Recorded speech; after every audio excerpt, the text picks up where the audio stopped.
Boa noite, pessoal, tudo bem? Hoje é domingo, 6 de julho de 2025, estamos ao vivo. É bastante especial esse mês de julho. Nós temos apenas 2 encontros chamados Duets. Oi, Fabiola, tudo bem? Estamos aguardando a nossa convidada. Vou procurar ela aqui. Já está por aí, Sheila?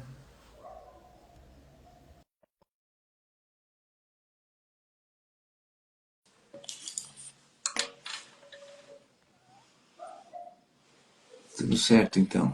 Boa noite a todos. Vamos aguardar um pouquinho enquanto o Instagram ele faz as devidas notificações. Deixa eu só ajeitar aqui, peraí.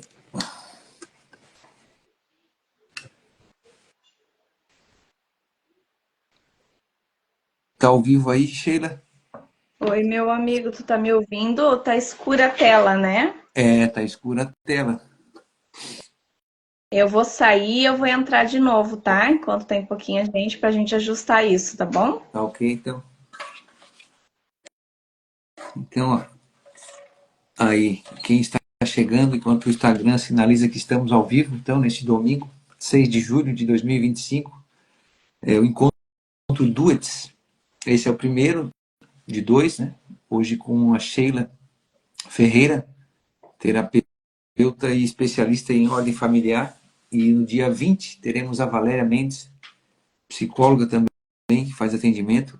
E espero que a gente possa aí estar juntos, né, a duas mãos, contribuindo e trazendo luz sobre essa temática tão importante em tempos que a gente vive, como diria Bauman, né, temos tempos líquidos, onde muita coisa tem se diluído no seio da sociedade, não é um fatalismo, não é um clichê.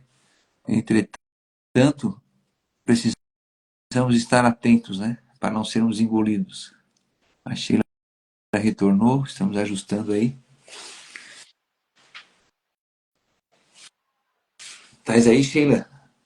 Tô aqui, mas entrei com a tela escura de novo. Pois é, o que Chato, deu? né? Hã? Saí, fechei, voltei e entrou do mesmo jeito. A tua câmera aí no botãozinho não está virada para trás? Não tá, não? Eu vou sair da live, então. Ah, entrou. Agora Aí. foi. Foi, coisa Agora linda. Então tá. Tava conversando um pouquinho aqui. Boa noite a todos, né, que nos acompanham já desde o início aí do ano. Foi em abril que eu comecei, eu acho que foi abril ou maio, o Encontro Furo do Alfinete. Na verdade, a plataforma, né, o centro temático da forma como eu encontrei simbolicamente de trazer esses temas de saúde mental, de autoconhecimento, desenvolvimento, espiritualidade.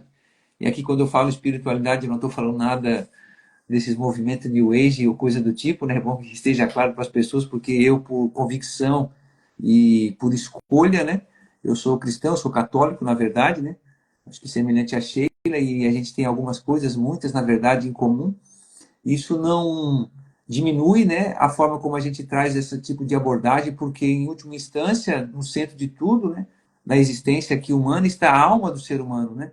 Nessa trincheira que tem se tornado muitas vezes alvo de inúmeras situações que têm condicionado a forma como as pessoas têm enxergado a si mesmo e o mundo, né, diante dos desafios, diante de suas aflições, da sua própria busca de sentido, porque há sentido, né, na vida, ainda que muitas vezes a gente tente idealizar de forma platônica algo tão distante na nossa vida, na verdade está no dia a dia, nas circunstâncias, no ordinário, né, na ordem do dia. E falando sobre isso, o nosso tema hoje, então, é esse, né, a mulher desfigurada, da ferida da maternidade à reconciliação interior, né? Se a mulher é morada da vida, o que acontece quando esta morada se racha por dentro, né?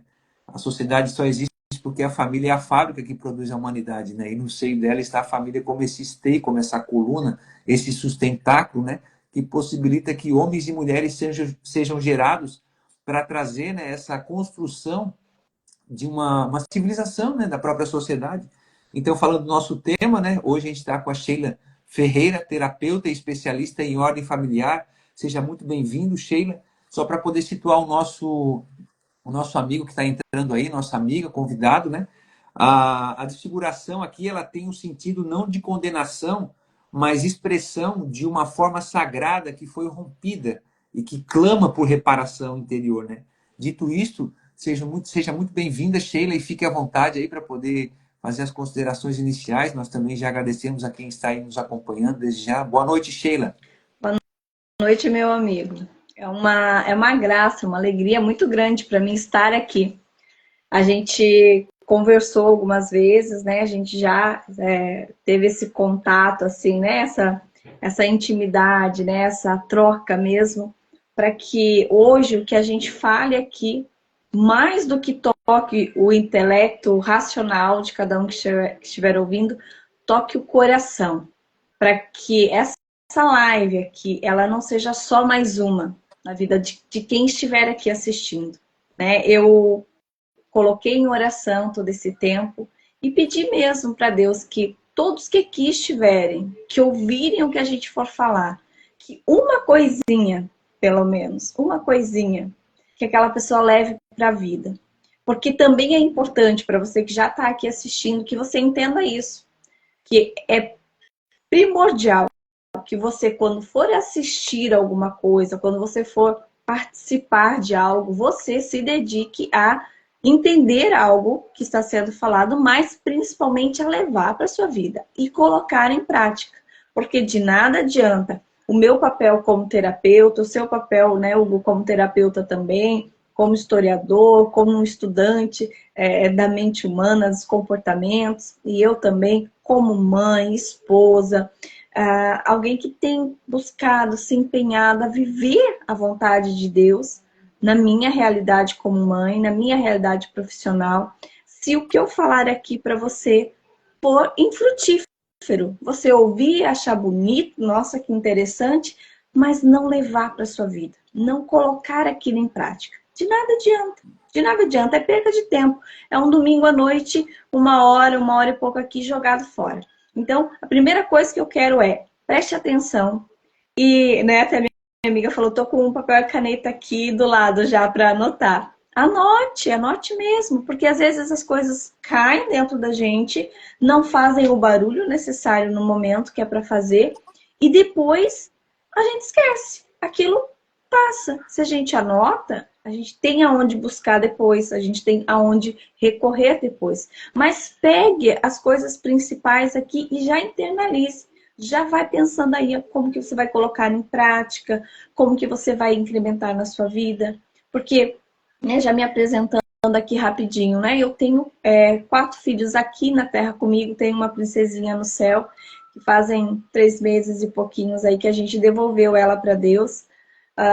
Contando brevemente, né, meu testemunho. Nós chegamos ao 9º mês de gestação, no dia que nós fomos à maternidade para o parto. Chegando lá, ela estava sem batimentos. E imagina, né, o susto, o baque, aquela notícia, receber aquela notícia. E não havia mais o que ser feito. E a gente entendeu, a gente viveu, a gente aprofundou tantas coisas na nossa vida nesse momento, que de todos os 14, 15 anos de processo de conversão, estudando, se dedicando, rezando, fazendo novenas e fazendo trintenas e indo à missa, nós não entendemos. No tempo em que eu fiquei hospitalizada, que eu fiquei 16 dias internada, fiquei uma semana na UTI, eu entendi na carne, de verdade, tudo aquilo que era teoria antes para mim. Então, quando eu digo para você, preste atenção, internalize, busque viver o que você ouve, o que você aprende, porque as situações dolorosas vão chegar, as provações vão chegar, chega para mim, chega para você, chega para o Hugo, chega para todo mundo. Como é que essa provação tem que nos encontrar? Né? Tem que nos encontrar com minimamente aquilo que a gente já ouviu, já estudou, colocado em prática. Que aquilo já esteja estabilizado na nossa vida. Não espere a provação chegar para ela te fortalecer. Né? Eu sempre digo isso, não espere.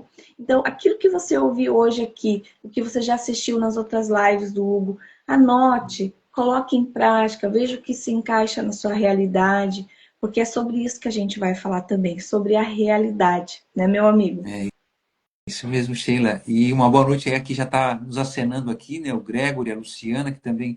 Na verdade, esse encontro só foi possível porque nós temos também, além de a mesma concepção em relação a muitas coisas da vida, né? Nós nos conhecemos na formação de terapeutas do professor Arthur Schumann, né? No qual nos formamos como terapeutas, e tem passado por aqui alguns amigos e colegas. A Luciana, por exemplo, esteve aqui também falando, numa live que a gente fez, né? Outros conterrâneos nossos e também conhecidos que são também íntimos e próximos da gente estão por aqui. Então, todos sejam muito bem-vindos. Isso que a Sheila trouxe é essencial, porque o que separa uma vida significativa é aquela vida que é analisada e posta em prática diante dos desafios que a vida lança, né? A experiência não é o acúmulo de anos que você viveu, mas aquilo que você transforma da experiência vivenciada, né? Aquela gordura que é queimada e posta em prática, né? Sócrates dizia, né? Uma vida que não é analisada não vale a pena ser vivida, né? Ou seja, analisar ela requer uma série de operações, né? Que não é simplesmente só ficar no campo das ideias conjecturando, né? Mas é ir para cima, né? Ir para a prática, né? E pensando sobre essa temática da mulher, toca profundamente, até porque todos nós viemos de uma mãe, né? Tantas mães aí, pode ser uma mãe desnaturada, como diz o dito popular, né? Uma mãe que não se compreendeu muito bem e foi tocando o barco como pôde, foi acometida de uma série de situações. E hoje a gente vê, né, Sheila, em certa medida, uma certa desorientação silenciosa, né? Que seria uma espécie assim, o que significa essa mulher estar fora de si, que ela anda tateando no escuro sem se perceber diante dessa dinâmica, né? Será que ela está reproduzindo isso que a gente ia deixar para o final para perguntar, né? Será que ela. O que é ser mulher para essa mulher desfigurada, né? Que ela não consegue ter um norte, né? Uma referência para se modelar, para se inspirar, para poder trazer ferramentas práticas, né, para o seu dia a dia. Quem é essa mulher hoje que pode ser considerada desfigurada, Sheila? É interessante, né? Quando a gente pensa na palavra desfigurada, né? O des, ele significa aquilo que foi tirado, o contrário. Né? Então, quando a gente pensa em desfigurado, é aquilo que não está mais sendo a figura original, que foi modificado, que foi tirado, que foi transformado. Então, quando a mulher ela está desfigurada, e isso é muito forte, porque quando a gente pensa na palavra desfigurado, logo vem o quê? Uma coisa feia na imagem, né? A imaginação da gente já cria algo feio, algo que não é gostoso de ser visto, algo que não é belo, algo que não é bom de ser contemplado, algo que não é bom de ser falado, quando a gente pensa na palavra desfigurado. Né? Por exemplo, a gente imagina, né? Nossa, a pessoa sofreu um acidente e ela ficou desfigurada. Logo a gente pensa o quê? No rosto, né? Aquela pessoa perdeu a feição, né? Como a gente fala, a feição. E quando a gente pensa na mulher que foi desfigurada, a gente tem que voltar nesse caminho, voltar no tempo, não só da vida dessa mulher, mas de toda a historicidade dela, de toda a história dela.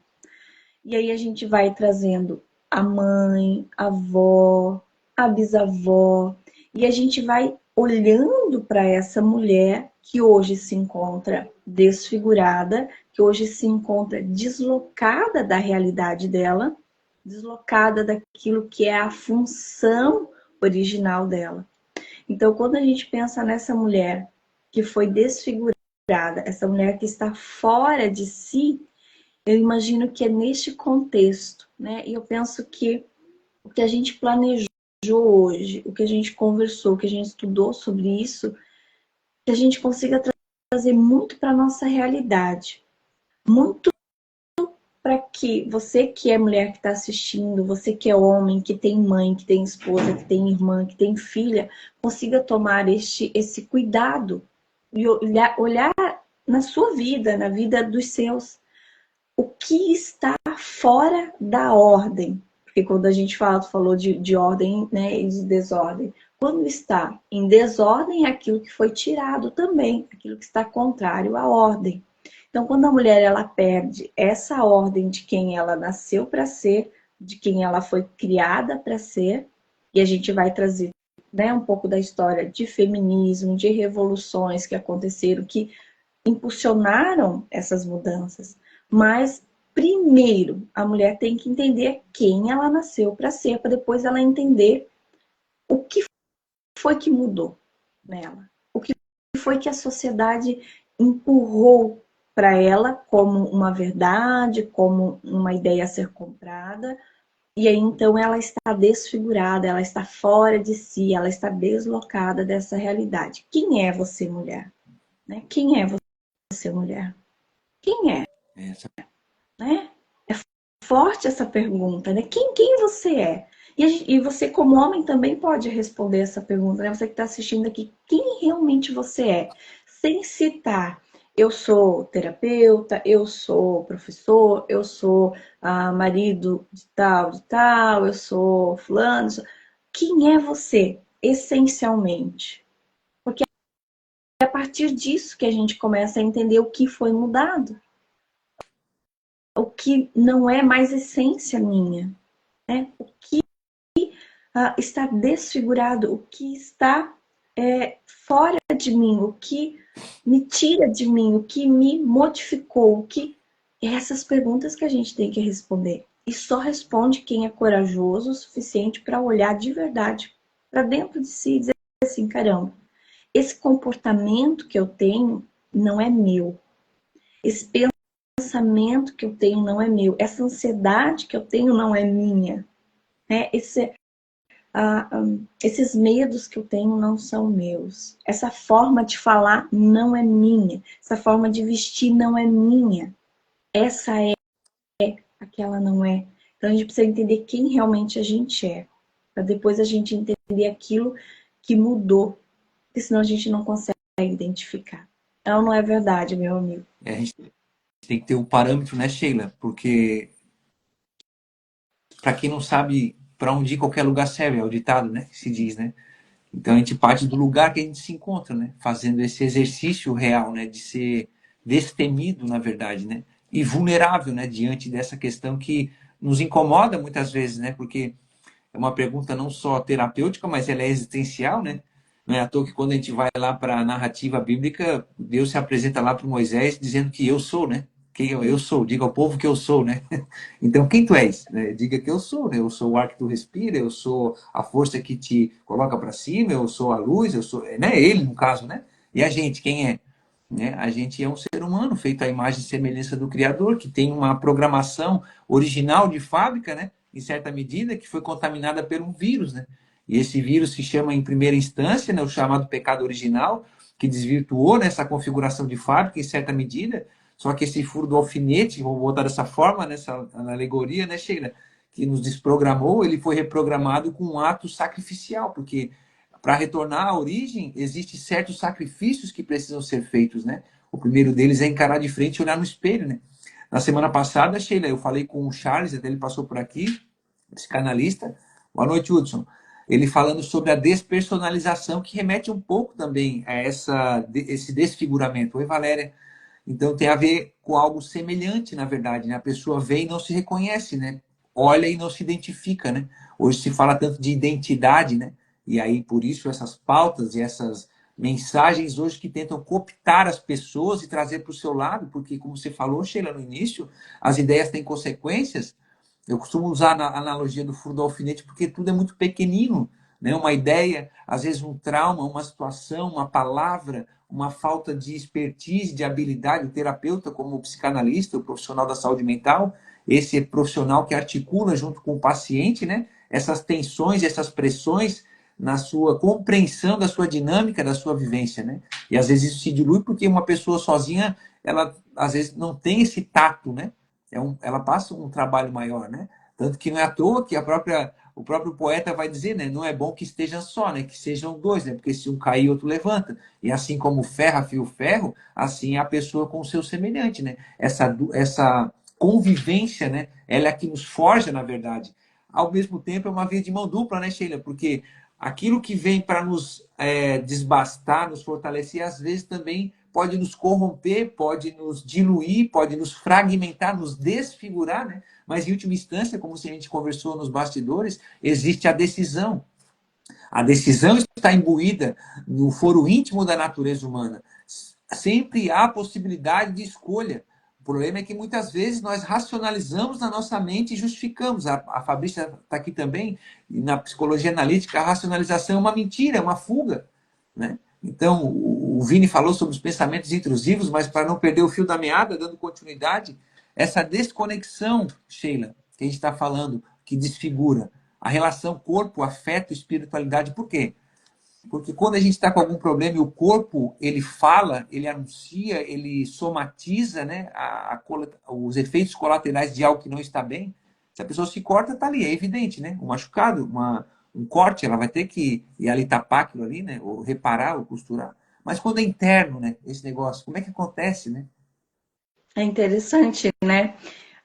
Quando tu falava aqui dos detalhes práticos, né, da dor, quando trazendo para a realidade, eu gosto sempre de trazer para a realidade, porque às vezes eu sempre falo, né, eu não sou a terapeuta que vai citar muitos pensadores, muitos filósofos e muitos... Não, né? Eu vou citar coisas do dia a dia para que a pessoa se veja naquela realidade e consiga entender na própria vida. Quando a gente fala da dor, que a dor física e a dor emocional, elas não são equiparadas, a dor emocional, ela tem uma importância maior, porque a gente tem uma dificuldade maior de lidar com a dor emocional. Olha que interessante, quando eu estava no hospital, eu já estava em trabalho de parto. Quem é mãe aqui, né, quem já vivenciou essa realidade, é uma dor muito intensa, eu já passei por 4 partos, né? E eu estava em trabalho de parto. Quando eu recebi a notícia de que minha bebê estava em óbito, é como se aquela dor emocional tivesse se tornado gigante comparada com a dor que eu estava sentindo, a dor física do meu corpo. E é tão interessante isso, porque eu já falava para as minhas pacientes, principalmente para as gestantes, né? Porque eu também sou doula, que no parto a gente encontra as 3 dores. A gente encontra a dor física, do corpo mesmo, a gente encontra a dor emocional, que são todas aquelas questões de relacionamento com o marido, de relacionamento com a mãe que vem durante o parto, consigo mesma, se eu vou dar conta, se eu acredito em mim. E também encontra a dor espiritual, de algo que transcende toda a realidade que está acontecendo ali, porque é uma alma que está chegando à Terra. Então, está ganhando luz, né? É uma alma que está chegando ali. Então, existe uma dor espiritual que transcende toda aquela realidade. Então, quando a gente pensa assim, para uma mulher, como é que ela vai trazer isso para a realidade dela, para o dia a dia dela? Como é que ela vai saber lidar com as situações, saber olhar para a realidade dela e entender aquilo que está passando e que vai passar sem o empenho dela, sem que ela pare para se dedicar àquilo, sem que ela pare para se observar como uma dor física, algo que acontece, ou se é algo muito mais profundo que ela precisa parar, olhar para dentro de si e ver se aquilo não tem influências, né? Seja de criação, como você citou, seja de algo muito maior por trás. Né? E a gente pode trazer um pouquinho, né? Quem gosta desse assunto pode se aprofundar, estudar um pouquinho mais sobre a questão do feminismo mesmo. De coisas que nós, mulheres, vivemos hoje, que não temos nem noção, ou talvez temos noção, mas não temos consciência de que está nos afetando e que é uma ideia feminista colocada como uma grande verdade.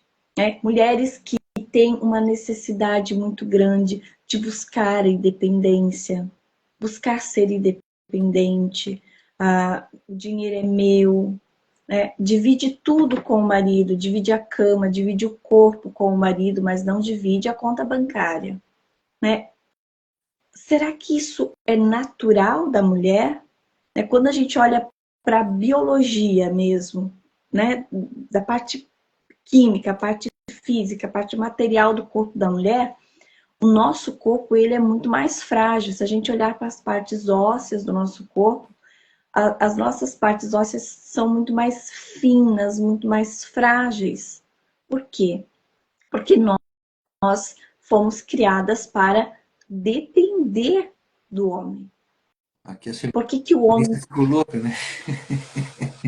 Mas são coisas óbvias, são coisas inegáveis. É como, por exemplo, quem mora em fazenda tem um boi e uma vaca querer que o boi dê leite. Não vai dar. Por quê? Porque faz parte da biologia, tem coisas que não mudam.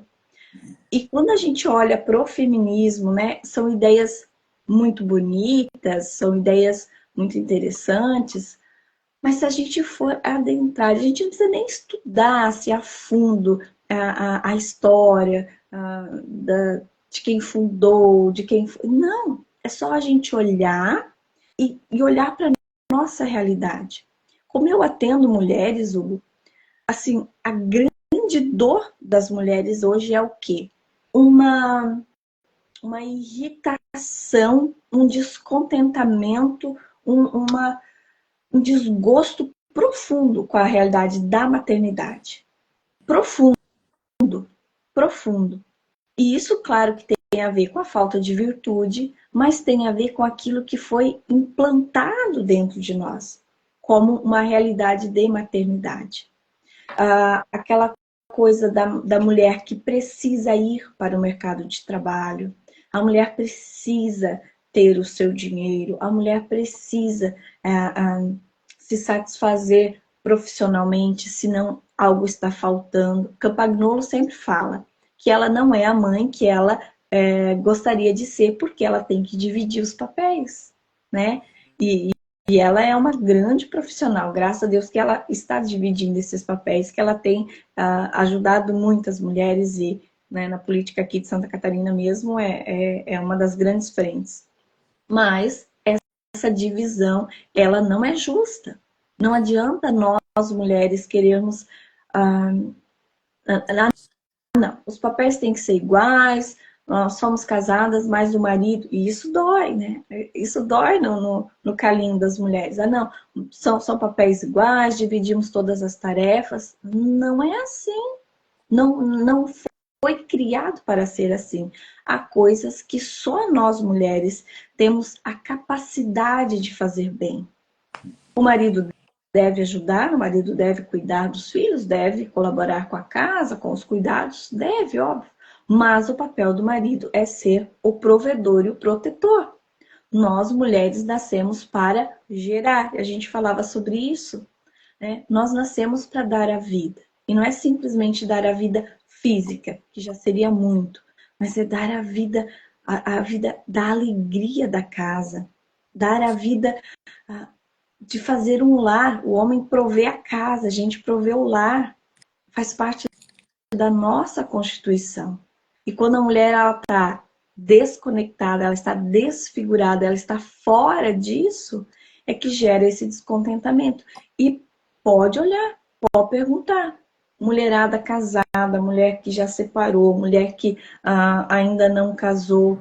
As que não casaram desejam viver isso, só que se elas não estiverem curadas disso, se elas não entenderem essa realidade, eu não tinha nem ler assim, minuciosamente, estudar sobre tudo isso, mas se elas não entenderem na vida delas aquilo que é delas e aquilo que não é delas, elas não vão ser felizes lá no casamento.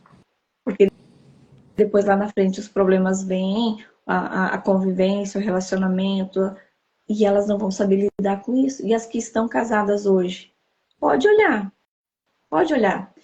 Como eu atendo mulheres, eu vejo isso todos os dias e vejo na prática que a mulher ela tem dentro dela essa coisa do feminismo de uma forma tão forte, mas tão mascarada, que ela acha que ela precisa agir de determinada maneira. Às vezes ela precisa ser o Ricardão, né, da casa, aquele tratorzão que faz tudo, que decide tudo, porque o marido é um banana, mas ela não deixa ser cuidada, ela não se deixa ser mulher, ela não se permite isso.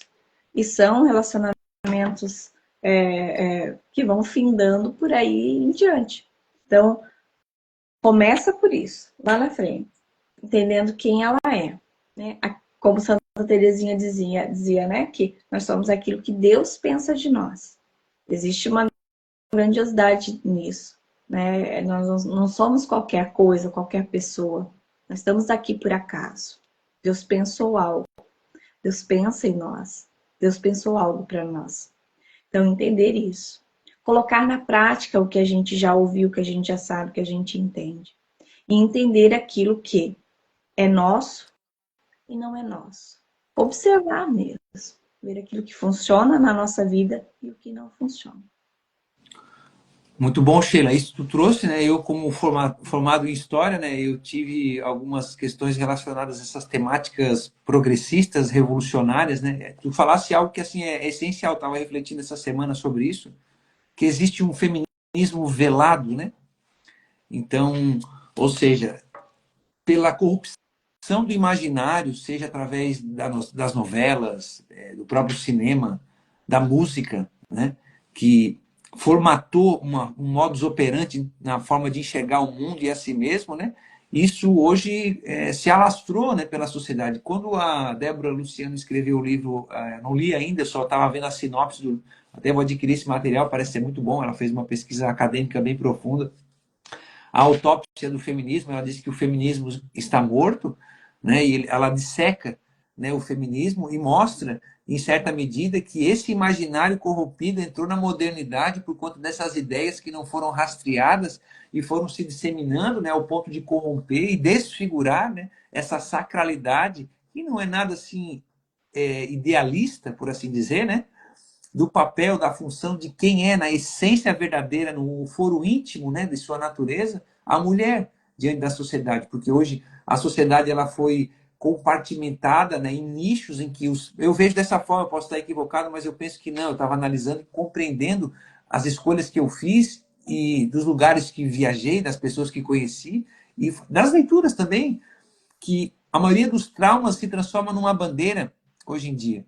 As coisas mal resolvidas das pessoas acabam sendo capturadas por esses movimentos que, através de uma engenharia social, né, uma engenharia de massa, Freud vai falar sobre isso em Psicologia das Massas, Leon Blois também vai falar, acho que é Leon Blois, alguma coisa assim. Ele fala sobre a psicologia das multidões, ou seja, dos movimentos que precisam de pessoas para eles se sustentar, né? E onde é que eles vão pegar essas pessoas, né? As suas mazelas, as suas feridas, as suas coisas mal resolvidas, e aí tu vai ter uma série de movimentos na sociedade, né, que transforma a alma humana numa trincheira que é atacada de forma veemente, recorrente, ordinariamente, né?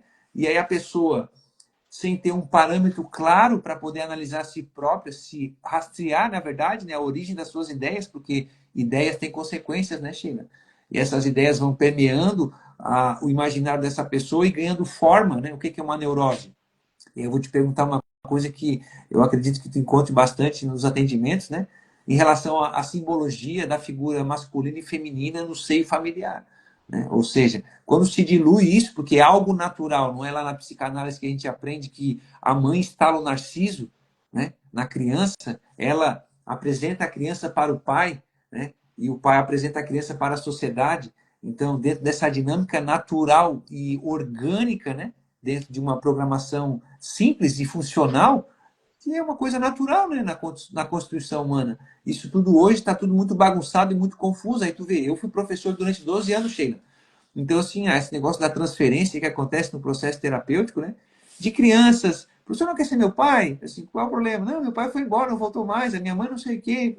Então, tu vê isso, né? Então, eu costumava dizer que a fumaça aparece na escola, mas o fogo não está lá, né? A origem do foco do incêndio é lá na casa, né? Tudo onde começa é no seio familiar. Não é à toa que acho que é o Chesterton que ele falava que estamos indefesos diante da sociedade se a família não está consolidada. E aí a gente vem falar da mulher, né? Do papel dela no seio, que, claro, ela vai sair para trabalhar, ela vai voltar, ela vai conciliar isso, como é que ela vai fazer, sabe, Sheila? Esse dilema existencial que existe, né? Na sua própria dinâmica, por conta de todo esse movimento. Como é que tu traria essa questão para quem está nos assistindo? A gente sabe que movimentos revolucionários existem, as pessoas elas são cooptadas, elas são capturadas, né? Instrumentalizadas através das suas dores, através dos seus traumas. Eu, por exemplo, uma época da minha vida, porque tinha problema com a figura paterna, por exemplo, Resolvi também a situação que eu tinha com a figura materna. E aí, para quem está aqui nos assistindo, você que é mãe, será que você não está reproduzindo a mãe que você tanto criticou na sua vida? Né? Você, mulher, você, filho, você está procurando, às vezes, um relacionamento, está olhando para quem? Você quer uma mãe ou você quer uma mulher? Quem é essa mulher? Né? Que você quer trazer para dentro do seu relacionamento e constituir uma família. Então, por exemplo, né, eu migrei para essa coisa revolucionária, entrei em conflito existencial, ao ponto de querer trazer um partido político de esquerda para minha cidade na época. Um partido. Tudo quanto é pró que existe aí, o Sheila. Pró contra, que eu digo assim, né? Pró no sentido de destruição dessas coisas tudo aí que dá certo, que é a realidade, né? Eu quis trazer, enfim. Só que assim, eu tive que me resolver, olhar de frente e exorcizar esses demônios numa linguagem simbólica, né? Visitar o porão escuro, né? A gente tem ferramentas para isso, né? Lá nas moradas do Castelo Interior, que citasse a Santa Teresa d'Ávila, né? Então ela compara, né, a alma humana como se fosse esse castelo, né? E ele tem cômodos, ele tem repartições e tem os lugares às vezes que está ali insalubre, muitas vezes, né? Escuro, acenda uma luz, né? Venha para fora, né? Encare de frente. Então, o que poderia trazer assim, Sheila, diante disso que a gente tem construído, né? Porque a gente sabe que é real, onde é que vai parar esse negócio todo, né? E é importante a gente pensar sobre isso, porque ao mesmo tempo que isso é simples, na verdade é complexo. Diria que é simples, mas não é fácil fazer essa leitura de qual papel mesmo cada um está vivendo dentro de casa. Se a mulher está ela assumindo o papel que é dela, e qual é esse papel da mulher e qual é o papel do homem. Quando a gente olha para a realidade moderna, a gente acredita que se os papéis estiverem divididos na forma de cada um faz a sua parte, é como se estivesse alguma coisa faltando, como se não estivesse justo, como se não estivesse certo. Não é isso que é o correto, cada um fazer a sua parte. O que é certo é dividir papéis. Só que isso acaba confundindo demais. E quando a gente fala de uma família que já se tem filhos, imagina que um pai e uma mãe que dividem esses papéis de forma iguais, não seria muito mais difícil para uma criança, pensando no menino, como eu tenho menino, né? Se o meu marido fizesse todos os papéis aqui em casa de forma igual a mim, será que não ficaria muito mais difícil para esse menino identificar, claro que ele vai saber que é o pai, mas identificar a figura de homem e de mulher? Então, quando a gente olha para isso, e isso é um assunto delicado, porque o que é normal é dividir papéis de formas iguais. Só que daí a gente acaba olhando para essa dificuldade que é de criar os filhos. E quando a gente traz isso para a prática, traz isso para o dia a dia, é muito mais difícil. Muito mais difícil. Porque acaba acontecendo o quê?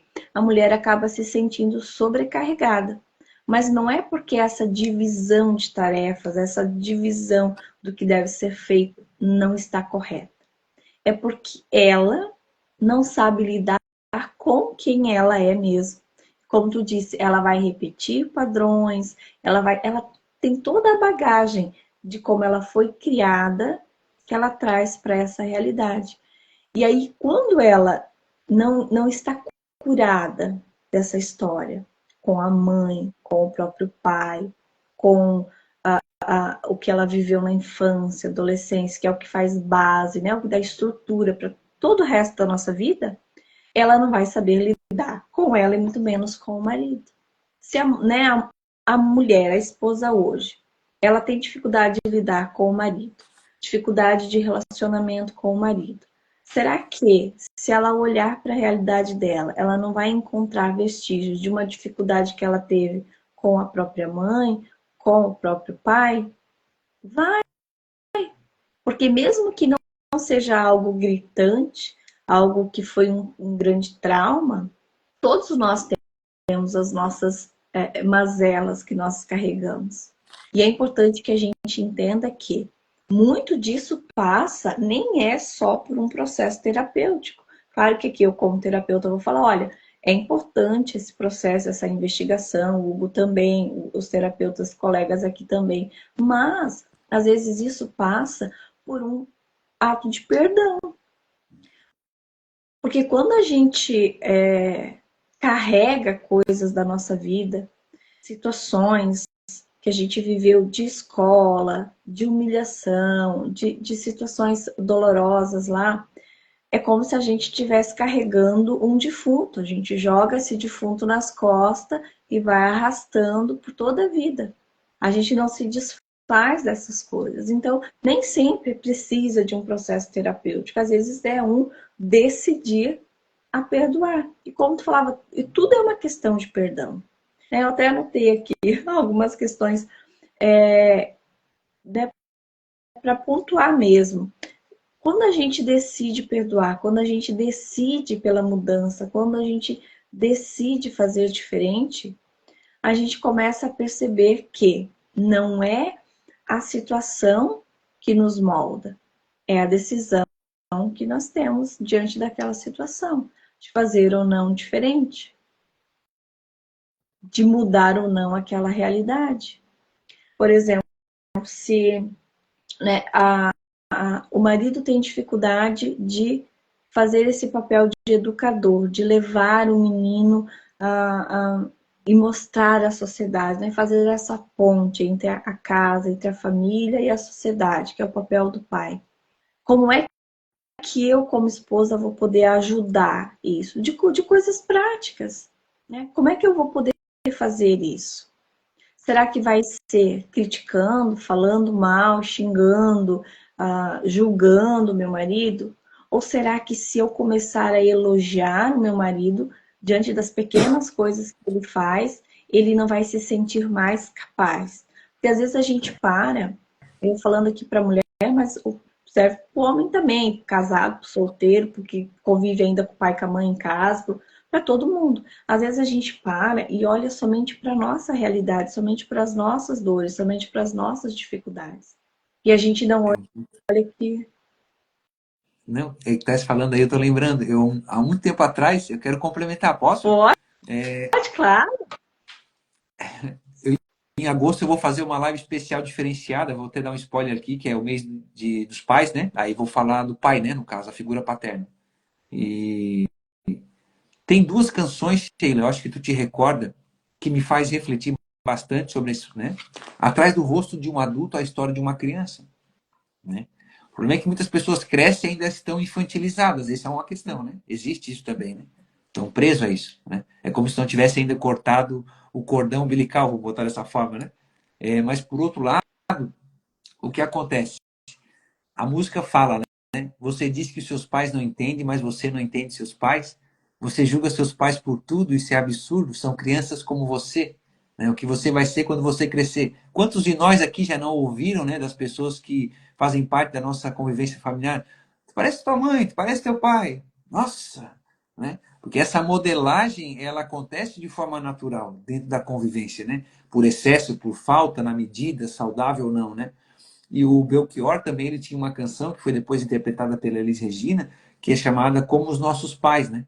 Fala, já faz tempo eu vi você na rua, cabelo ao vento, gente jovem reunida. Ele fala, na verdade, ainda somos os mesmos como os nossos pais, né?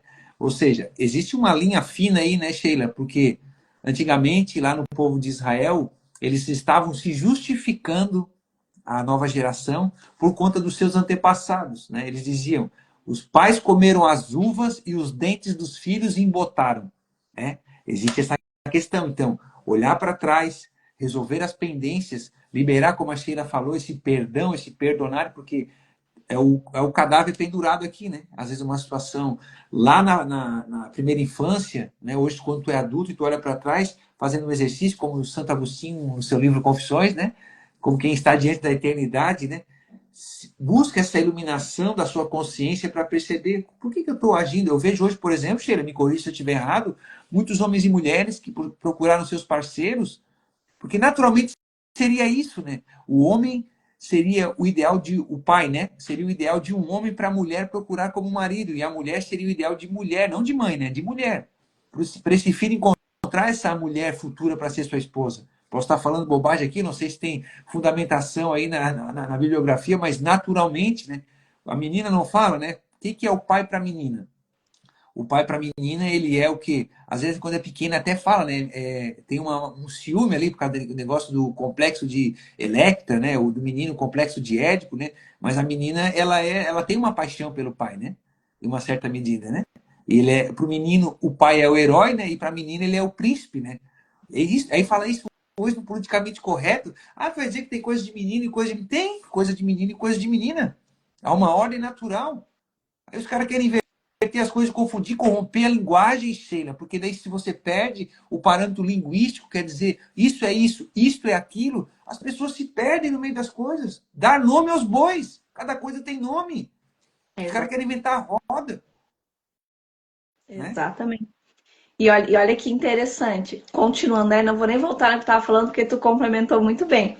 Mas continuando nessa ideia, quando eu olho para uma mulher, normalmente, quando tem o primeiro filho, acontece uma crise de identidade, quase uma crise existencial grande, mas tão grande ali, e que a mulher se volta totalmente para a mãe. Porque ou a mulher, né, a menina, ali quando entra na adolescência, ou ela, né, volta para a mãe, aí deixa o pai, né, porque senão se instala a Electra ali, ninguém tira mais, né? Ou ela volta para a mãe nessa fase e aprende a ser mulher com a mãe. Aí a menina, aí vem a menarca, né? Se torna mocinha e tem toda aquela coisa de que tem que conversar com a mãe e tal. Ou nessa fase isso acontece e aí começa o processo de amadurecimento da mulher, ou isso só vai acontecer quando ela for mãe, quando ela estiver grávida e ganhar o seu bebê. Nem só durante a gestação. Às vezes durante a gestação nem acontece, mas quando ela ganha. Que ela tá ali no pós-parto e que ela se vê como mãe. Aí ela volta para a figura da mãe para olhar quem foi a mãe. E, e eu já vi isso na prática, já vi isso acontecer na prática. Eu estou atendendo uma que não é mãe ainda, que é uma moça, uma mágoa muito grande, um rancor muito grande da mãe. E a gente conversou sobre isso. E ela é uma paixão pelo pai ainda. Então, porque isso não aconteceu? Porque realmente foi difícil a convivência com a mãe. A mãe não tinha essa estrutura emocional, a mãe não tinha uma estrutura moral para dar esse suporte de mostrar para essa menina como é que era ser mulher. Então, olha a importância de nós mulheres, olha a importância que nós temos dentro da nossa casa. Não é algo só para nós, porque quando a gente entra num processo de amadurecimento, uma das primeiras coisas que a gente deve aprender é que não é só para nós, né? Não é só para minha pessoa. É importante que eu fique bem, é importante que eu me cure, é importante que eu resolva as minhas questões, mas não é para mim, somente para mim. É para aqueles que estão próximos de mim, é para aqueles por quem eu sou responsável. E quando eu estou num relacionamento, mesmo que eu não tenha filhos, eu sou responsável pelo meu marido. Quando a gente se casa na igreja, né? Eu também sou católica, a gente tem a responsabilidade de levar o nosso cônjuge para o céu. Então, a gente tem uma responsabilidade. Então, a salvação do meu cônjuge passa pela minha conversão. O amadurecimento do meu esposo passa pelo meu amadurecimento. E sem falar nos filhos, quando a gente fala dos filhos, a gente o marido ele tem a responsabilidade dele, mas os nossos filhos, até completarem a idade, chegarem na idade da razão, por exemplo, a responsabilidade é toda nossa. Então, aí eu vejo mães, né? Nossa, morrendo de culpa porque gritou, porque brigou, porque deu uma chinelada, porque. Mas para nisso, para somente na culpa, para somente no, sabe, não sai disso ali. Por quê? Porque não entendeu essa responsabilidade, não entendeu quem ela é de verdade, quem ela pode ser de verdade, né? A gente conversava, não sei quanto tempo a gente tem, já Sim. estamos chegando quase uma Hoje, hora, Sheila, né? é porque a Júlia fez uma pergunta aqui, para não perder o fio da meada, tu falasse ali da menarca, a transição. Ela falou, e nos filhos homens, como deve acontecer esse processo? Ela fez a questão aqui. Os meninos, é a mesma coisa, só que o menino ele passa por esse processo de amadurecimento um pouquinho mais tarde que as meninas, né? A gente pode ver isso tanto biologicamente falando, né? Os meninos entram na puberdade um pouquinho depois das meninas. Então, é importante que nessa fase a presença do pai, né? O menino ele tem esse encantamento pela mãe e ele precisa voltar para o pai nessa idade, porque ele precisa aprender a ser homem. Então, quanto mais postura o nosso marido tem diante dos nossos filhos, e aí nessa fase é muito importante que a gente deixe o nosso marido cobrar as coisas, dar as broncas que precisa, porque um homem só aprende a ser homem com outro homem. Por mais que às vezes a gente tenha até uma postura mais rígida do que o nosso marido, daí falando de temperamento, né? Às vezes a gente tem um temperamento mais forte, que o marido tem um temperamento mais. Vai que a mulher é colérica e o marido é fleumático, ela vai ter uma postura mais forte, mas o menino ele precisa da figura do pai, porque é nessa idade que ele vai começar a procurar figuras masculinas. E quando o pai ele não tem essa figura, ou às vezes é uma mãe solteira que não tem um avô bem presente, não tem um tio, não tem um padrinho, não tem alguém da igreja, por exemplo, para que tenha essa postura de homem, figura de homem, para que o menino se inspire. Isso acontece dessa forma. E é muito importante. A gente perguntou, né? Nos filhos homens, como isso deve acontecer? Deve acontecer com a imposição do pai mesmo. O pai precisa tomar frente nisso. O pai precisa trazer esse menino para ele, sabe? Fazer coisas de homem junto, sabe? Praticar algum esporte junto. Se for uma luta, melhor ainda. Tem uma coisa que eu sempre fiz com os meus pequenos aqui. Eles vão crescendo e eles vão querendo brincar de lutinha, essas coisas, coisa de menino, né? Então, chega uma idadezinha ali, eles querem bater no meu esposo, só que não dói, né? E eu sempre falo, né? Faz de conta que tá doendo. Dependendo da forma que ele bate ali, reclama, fala, caramba, para de bater tão forte. Você tá... Por quê? Porque o menino precisa ouvir isso do pai, que ele é forte. Afirmação, né? Afirmação. Senão o menino, e o menino vai passar a vida toda procurando essa afirmação depois na vida. Não estou justificando aqui, gente, não é isso, mas em situações de agressão, em que o marido agride às vezes a mulher, ele está buscando essa afirmação. É algo dentro dele que está gritando e diga, olha, diga que eu sou forte. Não estou justificando a agressão, né? Não estou justificando. Mas quando o homem ele tem esse descontrole, é porque alguma coisa dentro dele está também desfigurado, está fora de si. Precisa voltar a ser quem ele é. Então, quando a gente é mãe de menino, a gente precisa ter muito esse cuidado também. Acho que respondi. Sheila, respondeu? Acredito que sim, né, Júlia? Respondeu? Um abraço para a Márcia também, que está aqui, o Emanuel, a Marisete. Sheila, e tu estava falando aí, eu estava tendo meus insights aqui, né? É de praxe, né? A gente fica... Né?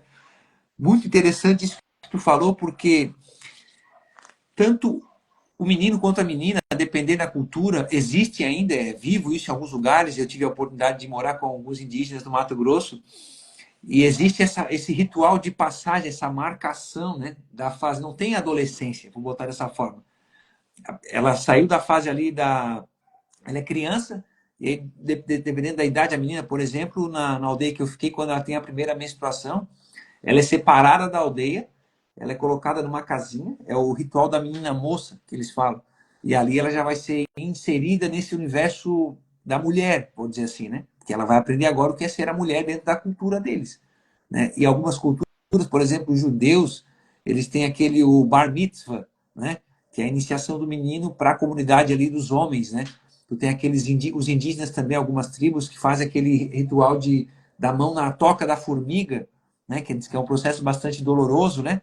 Então, é só a gente aqui no Ocidente, uma certa medida, que tem esse treco aí do adolescente, que essa adolescência, né? Não eu vou dizer felizmente ou infelizmente, ela é uma realidade, não tem como negar, mas ela é como se fosse um limbo, um limbo existencial, né? Porque não é nem criança e nem é adulto, tá ali, né?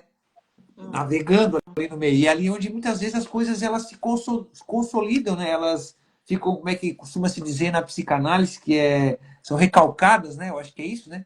O recalque ali fica cristalizado nesse imaginário. Aí tu falasse algo essencial, importante também para a gente refletir, para quem nos ouve, porque lá na formação inicial, a pessoa acaba tendo que levar lá para frente quando é adulto, e às vezes ela não conseguiu resolver, ela vai despencar, descambar nos relacionamentos, tateando. Eu compartilhei essa semana, não sei se tu te recorda, Sheila, ah, uma fala lá de duas atrizes globais, uma é aquela, acho que é Débora Seco, é um corte dela numa fala num programa, e a outra é aquela Paula Bularmac.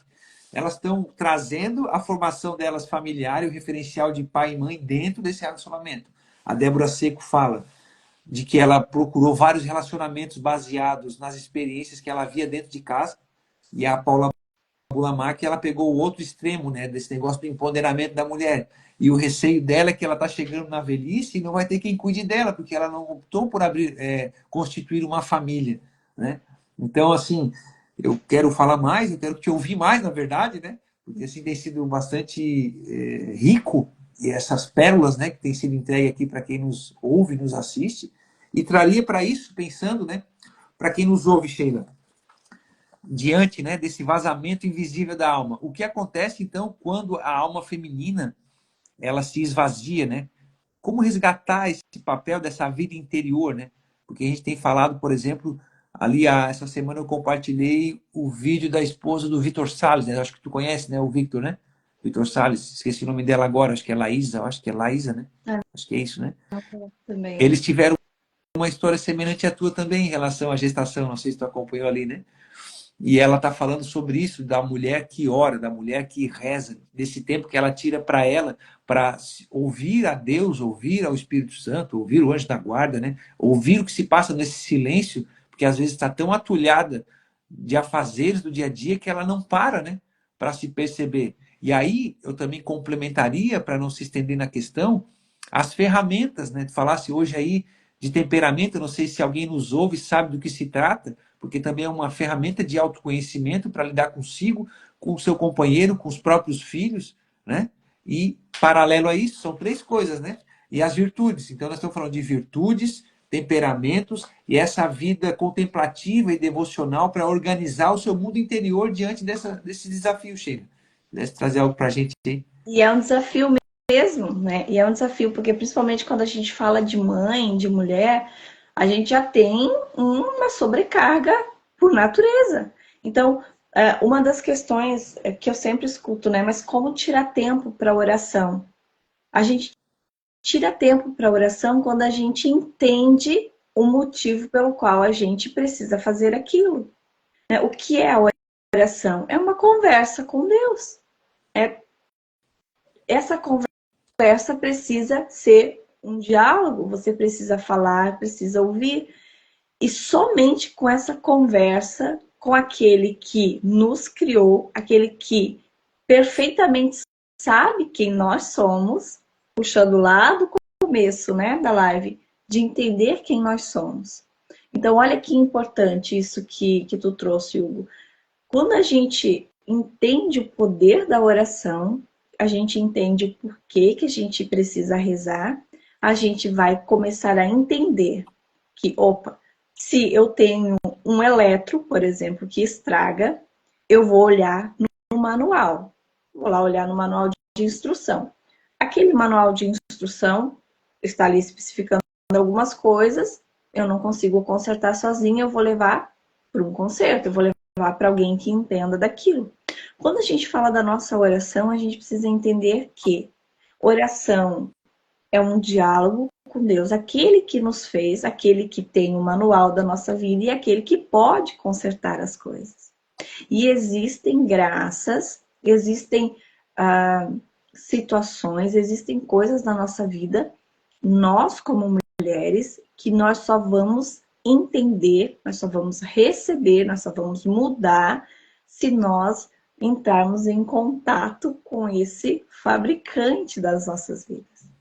Porque a gente pode olhar para a nossa realidade material do nosso corpo físico, cuidar do nosso corpo físico, a gente pode, a gente deve. A gente pode cuidar das nossas emoções, a gente pode ter um terapeuta, deve. A gente pode É cuidar do nosso psicológico, ler boas coisas, ouvir boas músicas, fazer bons movimentos, né? Sair, dar bons passeios. A gente pode cuidar de tudo isso.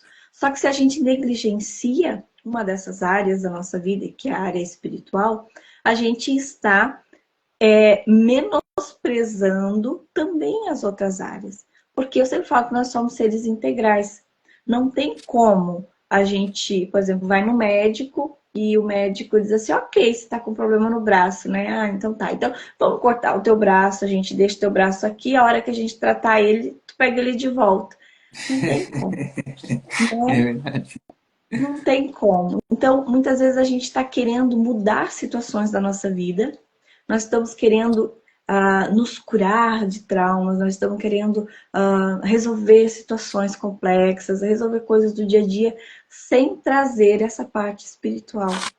Então, fica faltando. Então, quando a gente consegue entender isso, e a mulher, ela precisa entender que ela precisa ter, sim, momentos de oração, momentos pessoais de oração, em que ela vai dobrar o seu joelho, literalmente, dobrar o seu joelho, rezar o seu terço, fazer sua novena, sabe? Que ela vai precisar fazer isso, mas ela precisa entender que a vida de oração dela precisa ser no dia a dia, sabe?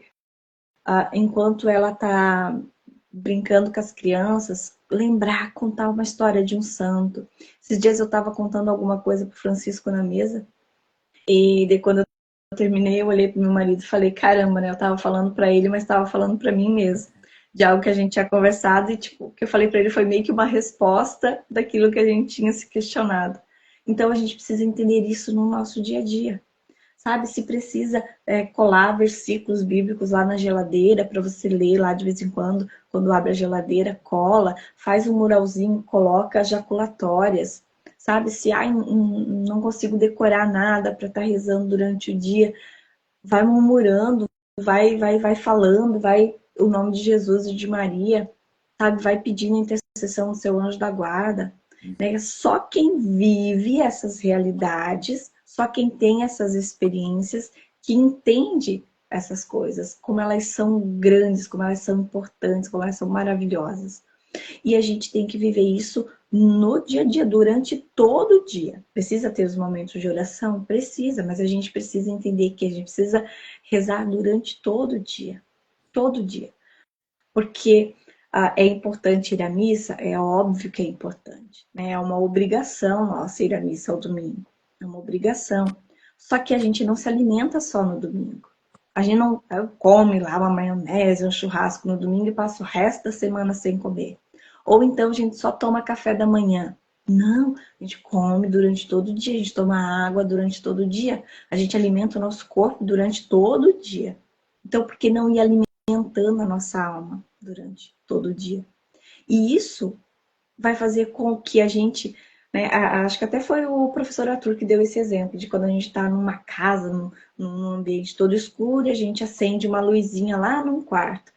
Com aquela luzinha acesa, a gente consegue ir observando o resto da casa e acendendo as outras luzes. Então, quando a gente cuida do nosso espiritual, a gente automaticamente, a gente é empurrado a cuidar das outras áreas da nossa vida, das áreas emocionais, da área física, tudo essa luzinha vai acendendo, é como se isso fosse clareando a nossa vida, nos dando a possibilidade de ver as coisas que nós precisamos mudar. E aí entra uma dessas áreas em que a gente pode aprender, é a área dos temperamentos. E eu trabalho, né, com as minhas pacientes, eu trabalho trazendo para a realidade delas, olhando, observando a realidade delas e dizendo, olha, isso pode estar relacionado ao seu temperamento, a gente pode fazer assim, assim, assado. Por exemplo, eu comecei a atender semana passada uma senhora, ela é uma professora aposentada, e aí ela é muito inteligente, assim, fala que gosta de ler, que gosta de estudar e tal, e eu só observando, né? E aí ela começou a me falar algumas questões de coisas que magoam ela, alguém que não cumprimenta, parece que machuca ela. Vem uma melancólica por aí. Por que é importante a gente entender o nosso temperamento? Porque nós temos características que estão relacionadas ao nosso temperamento. Nem tudo é pela nossa criação, nem tudo é pelo ambiente que nós vivemos, nem tudo são pelos traumas que nós temos. Muitas coisas são pelo nosso temperamento. Coléricos são extremamente para fora, proativos, líderes, é algo deles. Sanguíneos são extremamente extrovertidos, falantes, comunicativos, alegres, é deles. Melancólicos são mais introspectivos, inteligentes, profundos, gostam de se aprofundar nos assuntos, não gostam de jogar a conversa fora, é deles. Fleumáticos são mais tranquilos, são adaptáveis, porque é característica do temperamento. Então a gente precisa olhar para essas características de cada temperamento, usar disso para se relacionar com o outro, com Deus e com a gente mesmo. Quanto mais a gente se conhece, mais a gente consegue conviver bem com o outro, mais a gente consegue ter intimidade com Deus, mais a gente consegue educar os nossos filhos. Conhecer o temperamento dos nossos filhos ajuda até a gente encaminhá-los, ajudá-los a escolher profissões. Né? De nada adianta eu incentivar um filho, por exemplo, que é sanguíneo, a um trabalho, uma profissão em que ele vai ter que ficar sentado o dia inteiro numa mesa, anotando coisas. Não, Sim. vai funcionar para a criatura de Deus. Vai funcionar. Então, nós precisamos entender minimamente sobre tudo. Nós que somos mães, nós que somos pais, precisamos estudar um pouquinho sobre cada coisa que tem relação com a educação dos nossos filhos, mas que vai ajudar a gente se entender melhor, a gente conviver melhor. Eu sempre falo que o meu relacionamento com o Kleber talvez nem existisse mais se a gente não tivesse entendido o nosso temperamento. Imagina uma fleumática com melancólico. O diálogo é extremamente prejudicado, porque para mim eu passo a vida sem falar. Se não precisasse falar, para mim estava tudo certo. É o oposto. Eu O falo pra caramba. o colérico já, né? Meu Deus, como que isso podia ser? Então, assim, a gente precisa entender. Né? Eu tenho um filho colérico e ele tem uma necessidade de diálogo que ele cansou de vir conversar. Fala assim, caramba, filho, só vem para brigar, né? Sim, mãe, eu quero discutir o assunto. Eu quero que você confronte as minhas ideias. Quero falar, não discutir, de brigar, mas eu quero discutir o assunto. Eu quero ver se eu tenho razão, até que ponto os argumentos que ele já tem preparadinho, né? Porque o colérico prepara os argumentos. Então eu quero ver até que ponto, sabe, eu tô certo, até que ponto eu posso dialogar. Então a gente precisa entender dessas coisas para que a gente se entenda como mulher, como pessoa, como ser humano, como criatura de Deus, como esposa, como filha, como, sabe? A gente precisa conhecer minimamente dessas questões para que a gente se entenda, para que a gente se conheça. Eu respondi tudo que tu perguntou, meu amigo. Não, respondeu A gente assim, fala mais e menos. até para quem nos ouve, porque às vezes assim, hoje vou botar assim nesse mercado de mídia aí se banalizou-se muito a questão dos temperamentos, né? Mas em certa medida, como existem muitas ferramentas para essa busca de autoconhecimento, os temperamentos, ele é assim, ó, é uma mão na roda. Eu até recomendo para quem tem interesse, tem um livro chamado Temperamento que Deus te deu. Ele esclarece muita coisa, tem uns testezinhos, claro. Nós todos temos os 4 temperamentos, né? Só que assim, existe a questão que é mais preponderante. A pessoa diz, é a forma como a gente reage e também se relaciona, né? Consigo e com as pessoas, o nosso dia a dia. E a gente só tem a agradecer. O Sheila, assim, é fantástico. Meu olho está até brilhando, você está vendo, né? Assim, da alegria da minha alma, do regozijo de poder estar tendo essa conversa aqui, esse furo do alfinete, né? Como todos eles são especiais, todos eles têm a sua particularidade, mas eu costumo dizer, né, Sheila? Cada convidado, cada convidada que tem sido trazido aqui, em uma certa medida, reflete um aspecto da minha vida que foi sendo desenvolvido e trabalhado, né? E além das tuas considerações aqui, eu queria assim que pudesse trazer para quem está nos assistindo aqui, nos ouvindo, né, sobre essas 4 questões que eu elenquei no final aqui, Sheila, se tu pudesse fazer um apanhado geral, né, disso e trazer aí para o nosso convidado, né, para a nossa convidada. Antes de mais nada, já te agradeço, né, mais uma vez. Então, assim, ó, antes de se perguntar o que é ser mãe, se faça essa pergunta: o que é ser mulher?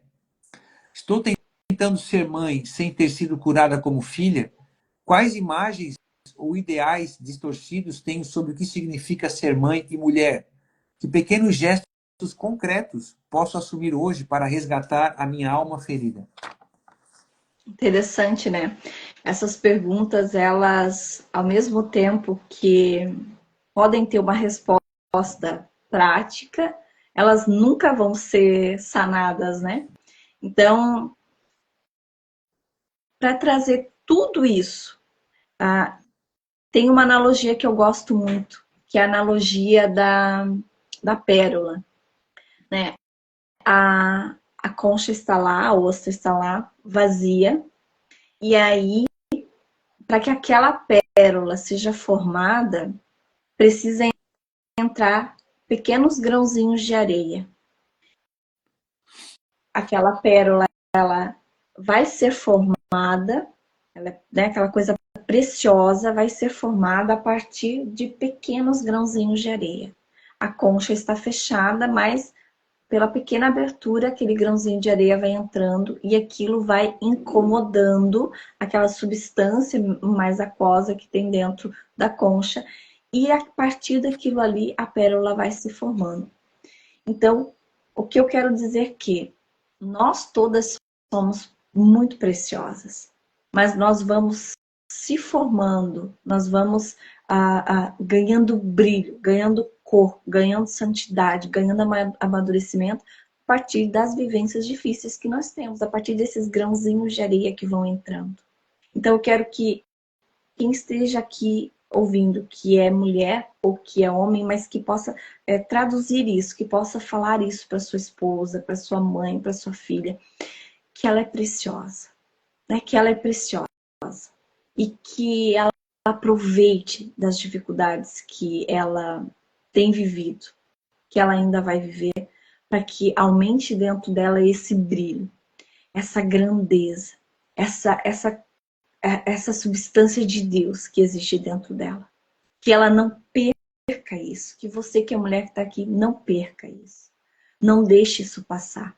Aproveite dessa substância que a vida está te dando, das dificuldades que você está vivendo hoje, das dificuldades que ela está vivendo hoje. Não deixe ela perder isso. Você que é marido, olhe para sua esposa e ajude ela a encontrar essa beleza, essa grandeza, para que ela consiga entender tudo isso que a gente falou aqui hoje, para que ela consiga entender quem ela é na essência, para que ela consiga entender que ela pode ser melhor, que ela consiga entender que ela pode crescer espiritualmente, emocionalmente, que existe essa escada, como a gente conversava, né, Hugo? Que existe essa escada de subida, que ela não precisa ficar aonde está, que muitas das respostas que ela tem buscado já estão dentro dela e que a partir do momento que ela entrar dentro dela, olhar para ela de verdade, sem culpa, sem julgamento, sem olhar somente para o que ela viveu, mas para quem ela é hoje, para o que ela pode ser amanhã. Ela vai encontrar essas respostas e entender que ela realmente é preciosa. E, né, se você que é esposo, que está aqui assistindo a live, ou que tem filhas, fale isso para elas, que ela é preciosa. Né? Traga isso. Porque muitas vezes a gente quer grandes respostas, a gente quer que Deus desça lá do céu, que venha um trovão, que nos dê grandes sinais, mas não. Ao mesmo tempo que mulher é difícil, mulher é simples. Né? Eu gosto disso. Às vezes as coisas são simples, não são fáceis, mas são simples. Tanto de entender quanto de fazer. Né? Fale para sua esposa. Você que é mulher, fale para você mesmo. Fale que você é preciosa.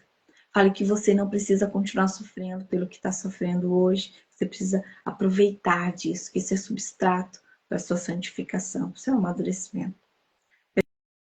Beleza? Eu agradeço demais, viu, meu amigo? Sei que essa história ela não responde às perguntas, mas é algo que nos faz refletir ainda mais sobre quem nós somos, né? Do que nós podemos aproveitar. Porque nem sempre as respostas vão vir assim, né? Nem sempre a gente vai ter respostas práticas, mas aquilo que a gente consegue refletir e trazer para a nossa vida. E que eu gosto de historinhas, analogias assim, porque é aquilo que eu falei lá no começo. Quero que vocês levem alguma coisa daqui para a vida de vocês. Né? Se do que a gente falou aqui, você esqueça depois, mas dessa analogia da pérola, né, da ostra, não vai esquecer. Então, acho que é mais ou menos isso, né, meu amigo? Eu fiquei bem feliz de verdade de ter sido convidada, né, de poder participar aqui e trocar umas figurinhas e conversar um pouco mais, porque a gente realmente comunga dos mesmos valores cristãos, morais e tudo mais, né? Maravilha. Então, a Sheila, ela é terapeuta, né? Especialista em ordem familiar. Ela é minha conterrânea. E para quem puder ir seguir, durante essa semana eu vou estar compartilhando o material dessa live. E segue lá, terapeuta underline Sheila, com Sheila, Sheila, né? Terapeuta underline Sheila. Segue lá, ela faz também atendimento online. Não sei se faz presencial na tua cidade aí. Não, online, né? Então, mas segue lá, ela tem as informações que você precisa. A Sheila ela compartilha materiais diários aí para as mulheres e mães, né? Um material riquíssimo. São essas pérolas que ela entrega aí, né? Esses tesouros do dia a dia, para a gente pensar, porque a gente vive um tempo hoje, parece que tem que dizer o óbvio, né? Que a grama é verde, que o céu é azul, que o sol brilha. Então, assim, pelas obviedades do dia a dia, as trivialidades, né? O ordinário, a beleza do dia a dia, né? A gente agradece, eu agradeço particularmente a cada um, em nome das pessoas que estiveram por aqui, compartilharam, interagiram, né? A Dani acabou de entrar, um abraço, Dani. A Dani também já esteve aqui. A Fabiola, a Júlia, que também interagiu conosco, a Alice, o Emanuel, a Lourdes, a Rosimar, alguns nossos colegas e amigos da FTAS, né? A Fabrícia, eu acho que a Luciana passou por aqui, o Charles, não sei se tu visse mais alguém. Sheila, muito obrigado pela sua contribuição, né? A Rosimar, um abraço, tia. Benção. E a minha tia, Maria do meu irmão. Um abraço a todos aí, né, Sheila? Desejo aí uma excelente semana para ti, para tua família, que tudo lhes vá bem, que futuramente a gente possa aí desenvolver, né, outros tempos, que é tão rico, né? Tão rico trabalhar sobre isso, né, Sheila? A Muita Júlia coisa. falou aqui. E a gente tem vontade de falar, e aí um assunto vai puxando o outro, né? Eu gosto de aprofundar, né? Tipo assim, a gente pegar uma coisa e aprofundar, só que aí é tanta coisa para falar, uma coisa puxa a outra, e a gente quer falar, né? Nossa, é gostoso, e a gente estende o tema, né? A gente até sai daquilo que é o nosso roteiro, né? Sai do planejado. Porque a gente gosta, né? Eu gosto de trazer ideias, assim, né? Dizer que nem tudo precisa ser difícil, né? Pode ser tão simples. E, claro, a gente poderia, né, falar muito mais tempo aqui, aprofundar muito mais temas. Quem sabe futuramente aí a gente marca de novo, né? Vamos fazer alguns trabalhos juntos. É Tá verdade. bom, então, eu costumo dizer, Sheila, que as coisas com Deus, que Jesus ensina no Evangelho, é um pão simples, não vai nem fermento, é só água e trigo, né? Porque senão dá azia, né? Então, assim, Kleber, valeu, Kleber. Acho que o É Kleberson meu marido. é o esposo, né? O excelentíssimo, né? Um abraço, Kleberson. E aí, de repente, o Kleberson também trabalha com a terapia? Não, mas estuda mais do que eu, se deixar. Ah, de repente, uma hora eu faço uma parceria com ele aí pra gente falar alguma coisa. Se ele topar, Verdade, eu procuro, a gente dá um verdade. toque para te falar com ele. Então, obrigado a todos. Sheila, mais uma vez, tá? Que Deus abençoe grandemente aí a vida de vocês, da família. Saúde, sabedoria e coragem a cada um que passou por aqui. Um forte abraço, uma boa semana. Fiquem com Deus. Com Deus também. Tchau, tchau. Tchau, tchau.